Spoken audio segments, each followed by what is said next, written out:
우리 옆에 계신 분들과 함께 인사했으면 좋겠습니다. 이렇게 좀 서로를 사랑의 표현을 했으면 좋겠습니다.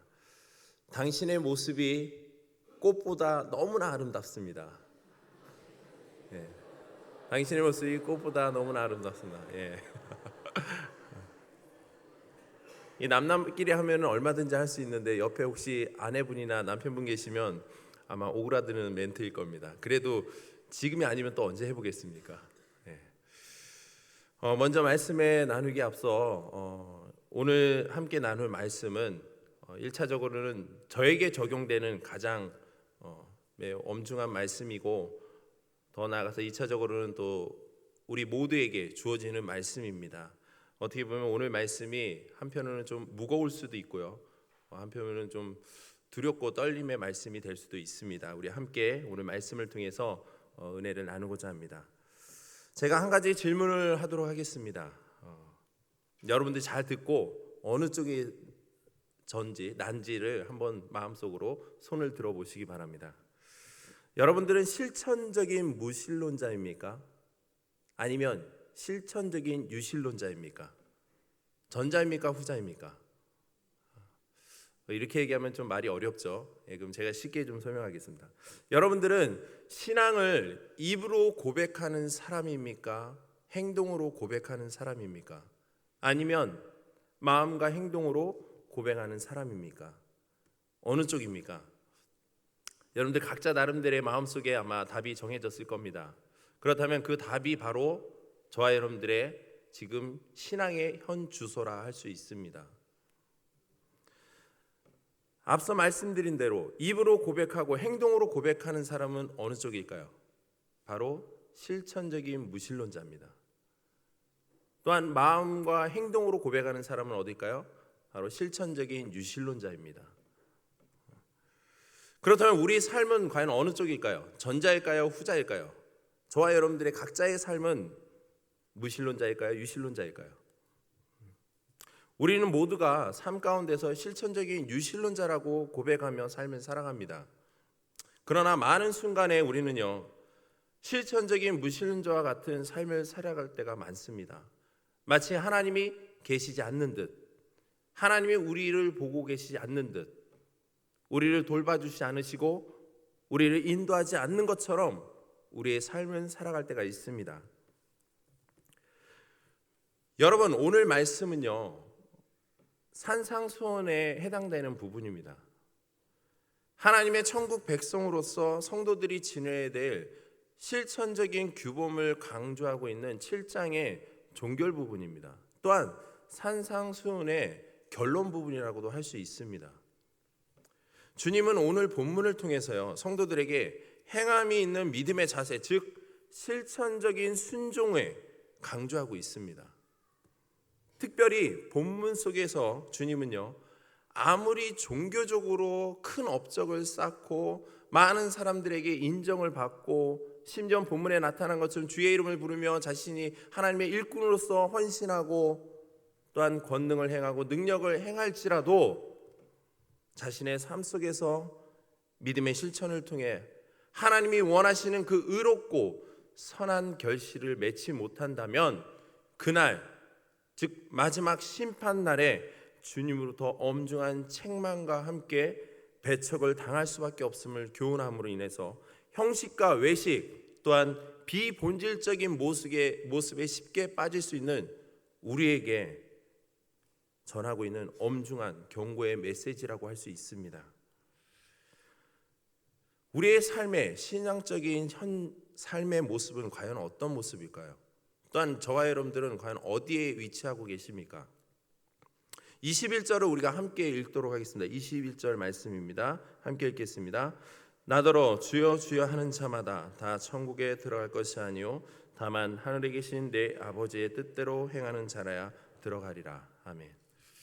성도 여러분, 이 말씀은요, 이 말씀을 여러분들 딱 들었을 때, 묵상했을 때 어떤 느낌이 드십니까? 하늘에 계신 하나님의, 즉 하나님 아버지 하나님의 말씀을 행하는 자라야 천국에 들어갈 수 있다. 그렇기 때문에 내 삶에 하나님의 말씀을 실천하며 살아야 되겠다. 우린 누구나 다 이렇게 묵상할 수가 있습니다. 하지만 이것은 단순히 하나님의 뜻대로 그 삶을 살 것을 권면하는 말씀의 차원이 아닙니다. 그 이상의 차원이라고 했어요. 다시 말하면 오늘 본문의 말씀 속에 주어지는 대상이 누구일까요? 오늘 주님께서 누구에게 이 말씀을 전하고 있을까요? 믿지 않는 자들일까요? 아니면 바리새인들이나 서기관 같은 유대인들일까요? 오늘 본문 말씀이 주어지는 건요, 바로 저와 여러분들에게입니다. 즉 교회 안에서 하나님의 이름을 부르며 일꾼으로서 행하고 있는 성도들에게 하고 있는 말씀이라는 거. 그래서 이 말씀은요, 구원받은 성도들에게 있어서는 매우 한편은 충격적이고 또한 두렵고 떨림의 말씀이라는 겁니다. 왜냐하면 오늘 본문 속에서 주님은요, 구원받은 백성으로서 언행에 일치되지 않는 그러한 사람, 곧 입으로는 주님의 이름을 부르짖으며 신앙생활을 하고 있지만 실제적인 삶의 모습 속에서는 말씀에 대해서는 전혀 행동으로 나타나지 않는, 순종치 않는 그러한 사람은 어떻게 된다고요? 천국에 들어가지 못한다고 말씀하고 있습니다. 쉽게 말하면 우리가 아무리 교회 안에서 열정을 가지고 헌신 봉사하고 섬기고 각자 나름대로의 신앙생활을 또 믿음을 이야기하고 삶을 살지만 정말 정작 우리의 삶에 있어서는 그 말씀의 권위 앞에 순종치 않는 그 행동의 모습으로 인해서 우리는 결코 천국에 들어가지 못한다는 겁니다. 여러분, 로마서 10장 13절에 보면 누구든지 주의 이름을 부른 자는 구원을 받으리라 말씀하고 있습니다. 그러나 이에 대해서 누가복음 6장 46절에는 이렇게 얘기합니다. 너희는 나를 불러 주여 주여 하면서도 어찌하여 내가 말하는 것을 행하지 아니하느냐. 우리의 신앙은요, 그 자신의 전인격적인 그 삶을 통해서 주님을 섬기지 않으면 우리의 신앙은 온전할 수가 없습니다. 즉 지정으로만 주님을 고백하고 사랑한다고 행하는 신앙이 아니, 바로 그 안에서 의지적으로 그 말씀에 실천하지 않는 신앙은요, 온전한 신앙이라고 말씀할 수 없습니다. 왜냐? 단순히 머리로 알고 마음으로 고백하는 그 신앙에 멈추는 것이 아니라 그 모든 것들이 내 삶에 의지적으로 드러나야 된다는 겁니다. 그렇다면 우리의 삶을 통해서 저와 여러분들의 삶 속에서 과연 주님의 의가 어떻게 나타날까요? 하나님의 말씀을 하나하나 실천해 나아가면 그것이 하나님의 의가 드러날까요? 율법의 기록처럼 그 모든 율법들을 하나하나 지키면 하나님의 의가 드러날까요? 여러분, 율법은요, 준수의 대상으로 우리에게 준 것이 아닙니다. 율법은 인간의 죄성을 깨닫고 예수 그리스도의 그 은혜로 가는, 구원의 길로 향하게 하는 몽학 선생과 같은 우리를 일깨워주고 바른 길로 인도하는 삶의 지침서 같습니다. 율법이 제시해주는 하나하나의 그 계명들을 지킴으로써 의로워질 수 있다라는 바리새인들과 같은 율법주의자들 같은 그 생각과 삶은 하나님의 의를 드러내는 것이 아니라 나 자신의 의를 드러내는 겁니다. 내가 이 말씀 하나를 지켰을 때 하나님, 내가 이 말씀을 지켰습니다 하면서 자신을 자랑하는 것밖에 되지 않는다는 겁니다. 그렇기 때문에 우리는 예수 그리스도의 그 구원의 은혜, 구속의 그 은혜, 그것은 결코 불완전한 것이 아니라 완전하기 때문에 인간의 어떤 선행과 노력과 능력으로는 결코 그 모든 것들을 감당할 수 없다는 것. 그러면 우리는 구원받았다는 그 사실만으로 알고 만족할 때 주님의 의가 삶 가운데 드러나지 않는다는 겁니다. 중요한 건 뭡니까? 그 안 것을 바로 구원받은 자로서의 그 삶 가운데 드러내야 된다는 것. 실제 삶 가운데 드러날 때 저와 여러분들을 통해서 하나님의 의가 드러난다라는 겁니다. 빛과 소금의 역할을 감당하는 그 실천적인 변화의 모습이 나타날 때 바로 하나님의 의가 드러나는 것입니다. 죽을 수밖에 없는 죄인된 우리를 그리스도의 그 은혜로 구원을 얻게 된 그 사실의 감격함으로 늘 삶 가운데서 예수 그리스도를 닮고자 하는 그 실천적인 삶을 살아갈 때 우리는 바로 구원 얻은 자로, 구원받은 자로서의 삶을 살아갈 수 있다라는 겁니다. 여러분, 앵무새와 녹음기와 사람과의 공통점이 뭘까요? 앵무새, 녹음기와 사람과의 공통점. 여러 가지가 있겠지만 그 특징 중 하나가 바로 반복한다는 겁니다. 반복. 앵무새나 녹음기는 같은 말, 늘 반복을 합니다. 인간은 어떻습니까? 늘 똑같은 죄를 반복해서 짓고 있다는 거. 그렇다면 다른 것은 무엇일까요? 인격적인 측면에서 보면 어떻습니까? 바로 인간과 녹음기, 기계와 다른 것은 전인격적으로 섬길 수 있느냐 없느냐입니다. 본문 21절과 22절에 보시면 주여라는 호칭이 반복되고 있습니다. 이것은요, 성경에서 하나님을 지칭할 때, 가리킬 때 사용되는, 자주 사용되는 호칭입니다. 다시 말하면 본문 속에서 주여 주여라고 고백하고 있는 것은요, 바로 하나님께서 우리의 창조주이시고 구원자 되시고 만물의 주인 되심을, 신앙을 고백하고 또한 기도하고 있는 내용이라는 겁니다. 그러나 본문 속에서 예수님은 어떻게 말씀하고 있습니까? 주님께 대해서 신앙 고백을 하고 열정적으로 기도를 한다고 하더라도 그것이 진정한 열정이 아닌 가식적이고 이기적인 기도라면 결코 천국에 들어갈 수 없다라는 것. 하나님의 뜻에 맞게 살아갈 때 그 실천적인 신앙을 가져야만, 드러내야지만이 우리가 천국에 들어갈 수 있다는 매우 엄중한 말씀이라는 겁니다. 저와 여러분들은 이 말씀을 결코 묵인해서는 안 된다는 겁니다. 지금 이 순간 저와 여러분들에게 여러분들은 과연 무엇을 고백하고 있습니까? 본문 속의 내용처럼, 본문 속의 말씀처럼 가식적이고 이기적인 기도와 신앙적인 고백을 하고 있진 않은지요? 주님, 오늘도 내가 열심히 교회 봉사하고 헌신했습니다. 내가 열심히 복음을 전했습니다. 그래서 우리 교회가, 공동체가 이렇게 성장했습니다. 저 정말 잘하지 않았습니까? 주님, 제 신앙이 좋지 않습니까? 그렇다면 주님께서 과연 이러한 우리의 그 신앙의 고백을 원하고 계실까요? 여러분, 요한계시록 3장에 나타나 있는 4대 교회를 향한 하나님의 그 엄중한 메시지를 우리는 기억해야 될 것입니다. 요한복음 3장에 나타내는 4대 교회를 향한 주님의 그 책망은 무엇입니까? 주님께서는 4대 교회를 향해서 왜 부응하지 않았느냐, 양적으로 왜 부응하지 않았느냐, 너희들의 믿음은 왜 그리 연약하느냐 책망하고 있지 않다라고 봅니다. 3장에 보시면 결코 이런 말은 나오지 않습니다. 왜 너희들은 부응하지 않았고 믿음이 연약하냐 책망하지 않습니다. 그러면 주님은 과연 4대 교회를 향해서 뭐라고 책망하고 있습니까? 3장 2절에 이렇게 말씀하고 있습니다. 내 하나님 앞에 내 행위에 온전한 것을 찾지 못하였도다. 내 행위에 온전한 것, 즉 4대 교회의 행위가 하나님의 기준에 부합하지 않는다는 것과 또한 예수 그리스도의 그 장성한 분량에 충만한 데까지 이르지 못했다라는 겁니다. 그들의 연약한 믿음, 부응하지 않은 그거에 대한 책망이 아니라는 것. 살았다 하는 이름은 가졌으나 죽은 자와 같은, 경건의 모양은 있으나 경건의 능력이 없는 그와 같은 삶으로 인해서 책망을 받고 있다라는 겁니다. 주님의 평가는요, 각 시대와 또 각 교회마다 각 성도들에게 나타납니다. 그렇다면 그날의 마지막 때에 저와 여러분들, 우리 교회는 과연 어떤 평가를 듣기를 원하십니까? 오늘 본문 속에서 주님은 그날에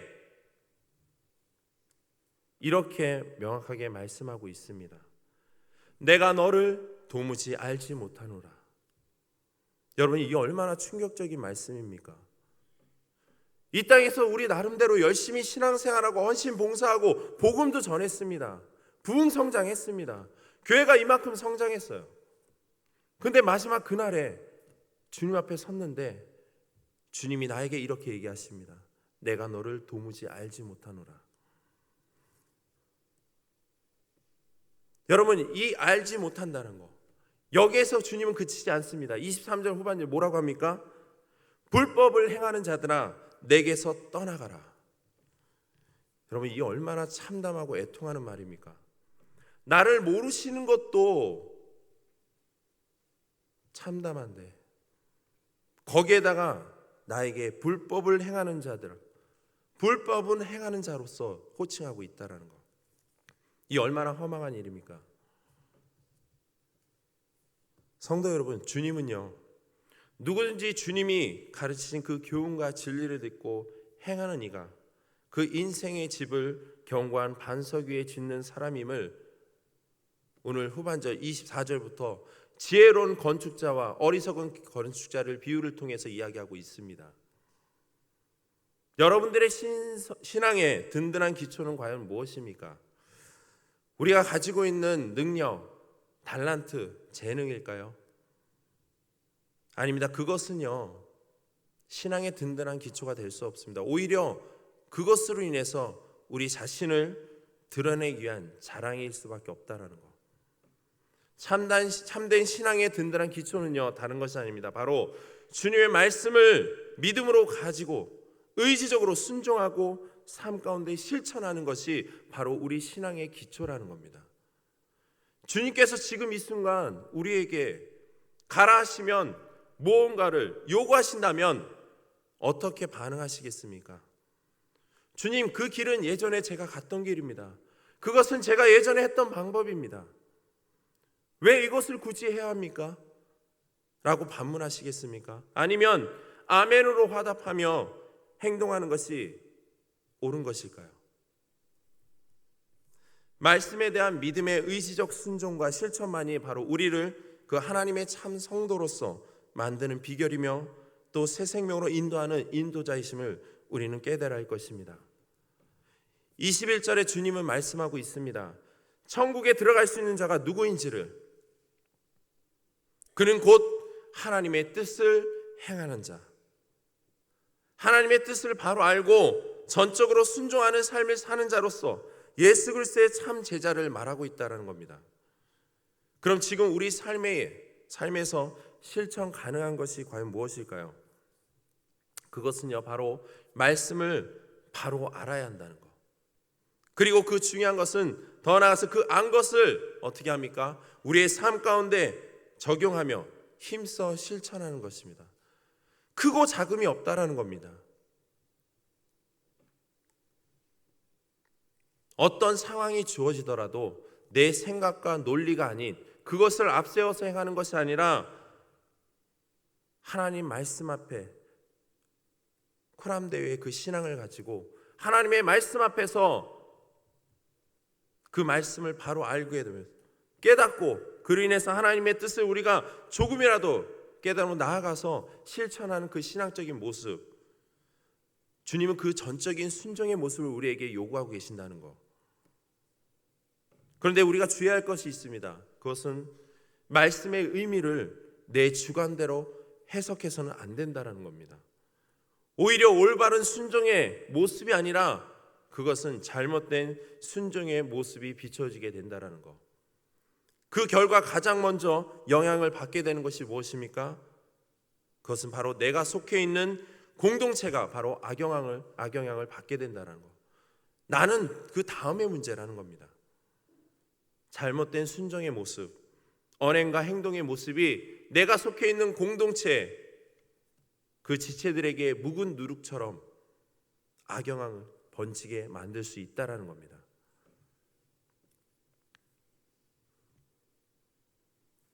여러분, 우리가 속해 있는 가정과 교회 안에서 과연 우리가 어떤 삶의 실천적인 삶의 모습을 증거하며 살아갈 때 하나님께서 우리에게 착하고 충성된 일꾼이라는 칭함을 우리에게 허락하실까요?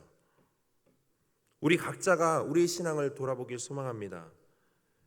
요한일서 2장 17절에는 이렇게 말합니다. 이 세상도 그 정욕도 지나가되 오직 하나님의 뜻을 행하는 자는 영원히 거하느니라. 이것이 바로 그리스도의 복음의 핵심입니다. 오직 하나님의 뜻을 행하는 자는 영원히 거한다고 말씀하고 있습니다. 하나님의 나라의 의는 놀라운 기적적인 행위들이나 카리스마적인 은사와 능력에 있지 않다라는 겁니다. 오직 하나님의 뜻을 행하는 데 있다라는 겁니다. 그리고 그 하나님의 뜻은요, 그리스도의 사랑을 본받아 오직 사랑으로 실천하는 믿음과 하나님 나라에 대한 전적인 헌신에 있다라는 겁니다. 하나님의 나라는 말에 있지 않습니다. 오직 행동하는 능력에 있다라는 겁니다. 저와 여러분들 지금의 신앙의 모습은 과연 어디에 머물러 있을까요? 말씀을 듣고 알고 마음에 간직한 그 상태에 있습니까? 아니면 그것을 내 삶에 작은 것부터 실천하며 적용하며 살아가고 있습니까? 여러분, 오늘 본문 속에서 주님은 우리에게 말씀하고 있습니다. 저에게 말씀하고 있습니다. 마지막 그날에 주님 앞에 섰을 때 주님께서 말씀하고 있습니다. 내가 너를 도무지 알지 못하느냐. 불법을 행하는 자야, 내게서 떠나가라. 우리는 이와 같은 칭함을 받지 않아야 될 것입니다. 오히려 우리는 주님 앞에 섰을 때 그래, 수고하고 열심히 헌신했구나. 착하고 충성된 일꾼이었구나. 내가 너를 이제 영원한 안식으로 너를 안겠노라. 이와 같은 칭함이 있길 소망합니다. 우리가 가진 것이 많다고 해서 하나님이 우리를 높이 평가하는 것이 아닙니다. 우리의 직분이 높아서요, 좋아서 교회 안에서 사회에서 여러 가지 많은 업적을 쌓았다고 해서 하나님은 우리를 그것을 보고 우리에게 그 생명의 면류관을 허락하시는 것이 아닙니다. 그것은 단지 우리의 삶에 하나님께서 우리에게 주어지는 하나의 도구일 뿐입니다. 내가 이 땅에 살아가면서 조금은 더 하나님의 의를 드러냄에 있어서 사용되는 도구라는 것. 나의 직분과 나의 환경과 나의 가진 모든 것들, 그 모든 것들을 저와 여러분들이 삶 속에서 어떻게 실천하고 사용하느냐에 따라서 이 시대는 하나님이 창조하신 그 아름다운 그 땅으로 변화될 수 있는 반면에, 그렇지 못한다면 이 시대는 계속해서 패역한 세대로 남을 수밖에 없다는 겁니다. 하나님이 이 땅을 창조하실 때 결코 무질서하고 제약된 세상으로 만들지 않았습니다.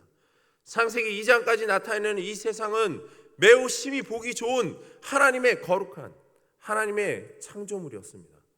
그러나 그 모든 것들을 인간이 잘못 사용하는 바람에 지금의 이 시대가 이렇게 변화되었다는 것. 여러분, 우리가 어떻게 실천하느냐에 따라서 우리의 공동체는 물론이고 이 나라 민족, 더 나아가 이 세계 열방이 변화될 수 있습니다. 오늘 오전에 담임 목사님 말씀처럼 거울을 봤을 때, 세상이라는 거울을 봤을 때 이 세상은 왜 이래? 이것이 아니라 이 세상이 이렇게 될 수밖에 없게 만든 내가 기도하지 못한 나 자신이 변화되어야 된다는 것. 여러분, 오늘 말씀을 통해서 우리의 삶을 통해 과연 우리가 어떤 열매를 맺혀가며 살아가야 될지를 다시 한번 우리의 신앙을 점검해 보시길 바랍니다. 앞서 말씀드린 대로 하나님의 나라는 말에 있지 않고 오직 행하는 능력, 실천적인 삶에 있다라는 것.